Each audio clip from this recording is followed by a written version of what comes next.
Vive de corazón la Caridatón y apoya la Catedratón. Este 11 de septiembre, ven a degustar exquisitos platos y a ganar fabulosos premios. Tratamientos orales, tratamientos faciales, imagen de la Virgen, ventiladores, juegos de ollas y calderos, vajillas,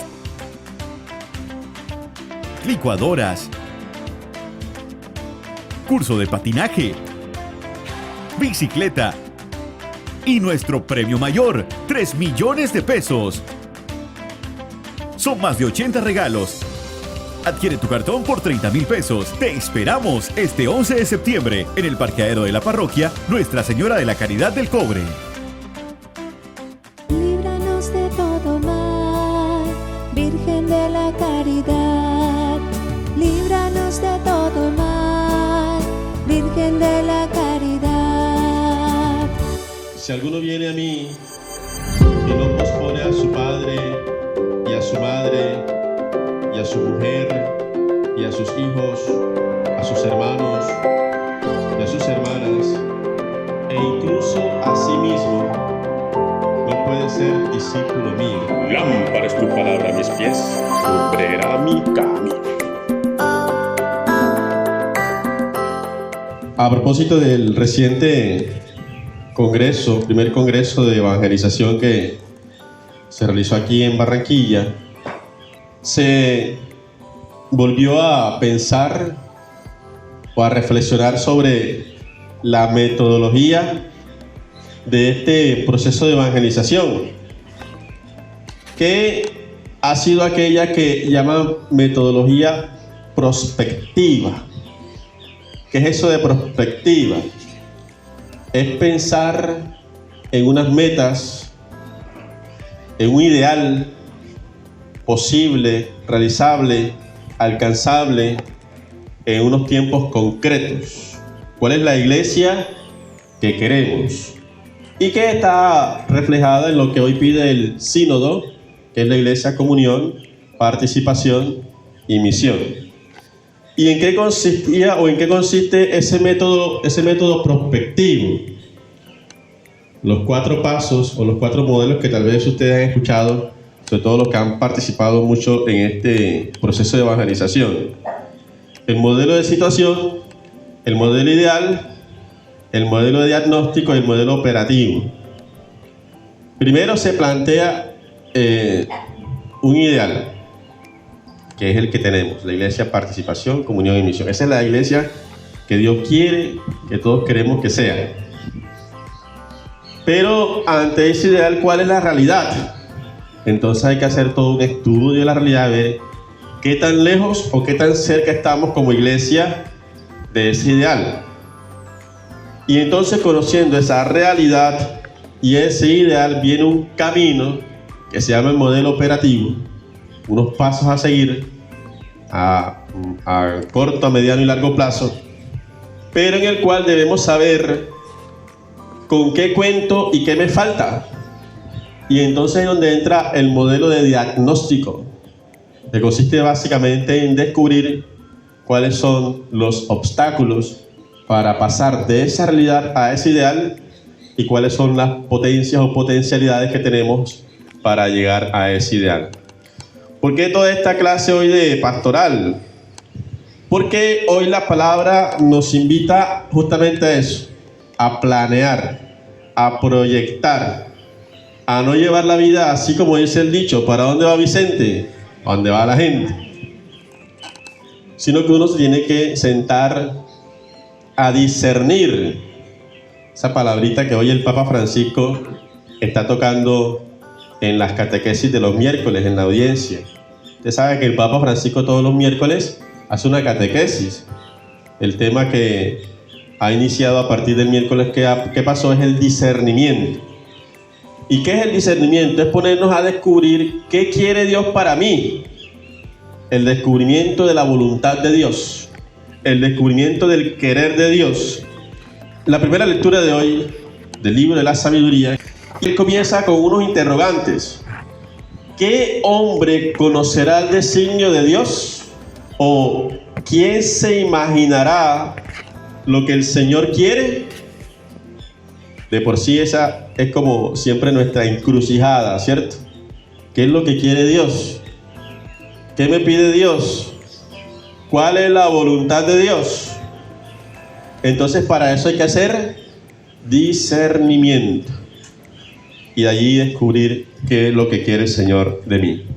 Por eso vemos hoy que cuando el Señor nos pide unas condiciones para seguirle, el que quiera seguirme tiene que dejar padre, mujer, hijo, madre, hermanos, hermanas, incluso a sí mismo, y cargar la cruz, y entonces sí seguirme.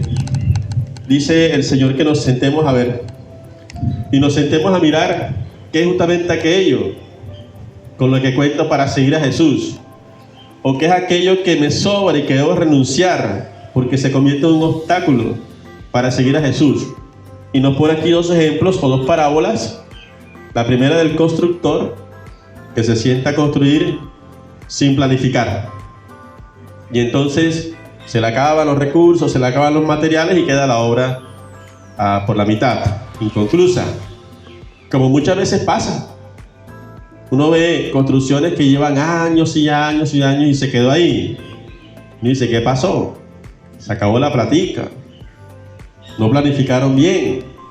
Y luego está la otra parábola donde un ejército sale contra el otro, pero tiene la mitad del hombre de lo que tiene los otros, el otro ejército. 10.000 contra 20.000. Ahí tienes que pensar qué vas a hacer. O pides condiciones de paz como efectivamente lo propone el texto, o te inventas una buena estrategia militar para con esos 10.000 vencer al ejército que te duplica. Entonces en el fondo el mensaje es el mismo, es sentarnos a reflexionar, sentarnos a pensar, proyectar la vida porque el Señor todos los días nos pide muchas cosas. Y te va a decir, pero proyectar la vida si ya tengo 70 y pico. Pues sí, Dios llamó a Moisés a los ¿cuántos años? 80, y le pidió liberar a un pueblo. Dios todos los días nos pide cosas concretas. Y por eso debemos discernir. Y máximo los jóvenes que están apenas proyectando la vida. En un taller en el que yo estuve, proyecto de vida, nos hicieron una pregunta. ¿Cuántos años tienes? ¿Ustedes qué responden a eso? ¿Cuántos años tienes? Yo que acabo de cumplir diría 41. Y comenzaron a preguntarle a varios, 25, 30. Y luego nos presentaron un estudio, y es simplemente un estudio, aquí en Latinoamérica, eso hace como unos 10 añitos, donde las nuevas generaciones tienen como promedio de vida 73 años. Digo las nuevas generaciones, ¿no? Porque ya hay unos que están más por allá, las nuevas generaciones. Y además un estudio, puede ser más, puede ser menos, pero es lo como el promedio actual en Latinoamérica.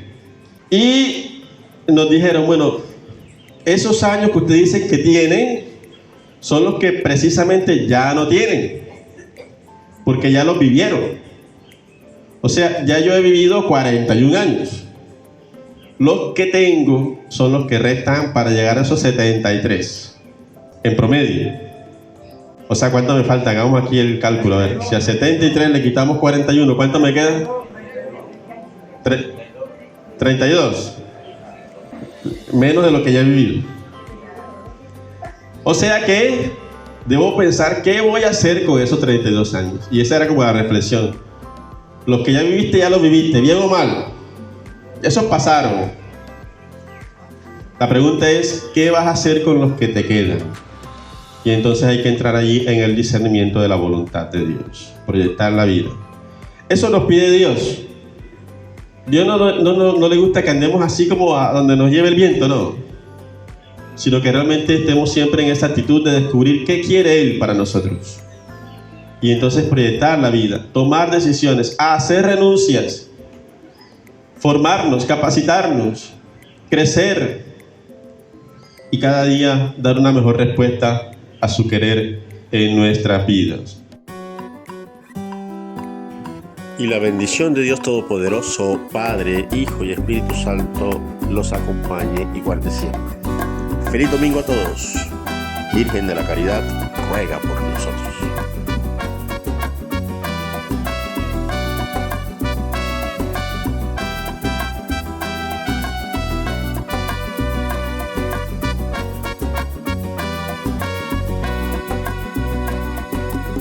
Madre de la caridad del cobre, por el amor maternal, con el cual tú nos proteges, líbranos de todo mal, con el cual tú nos proteges, líbranos de todo mal. Virgen morena del alma, llénanos de amor y